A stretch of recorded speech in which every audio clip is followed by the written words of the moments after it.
বন্ধু, তুমি যে মসজিদ ঢুকলা, মসজিদ ঢোকার দোয়া পড়েছো কি?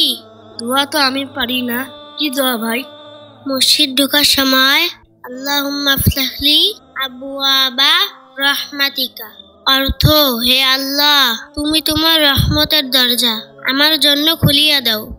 ভাই, তুমি আমার অনেক বড় উপকার করলা। আজ থেকে আমি মসজিদে ঢুকতে দোয়া পড়বো, আল্লাহুম্মা ফতাহলি আবওয়াবা রাহমাতিকা।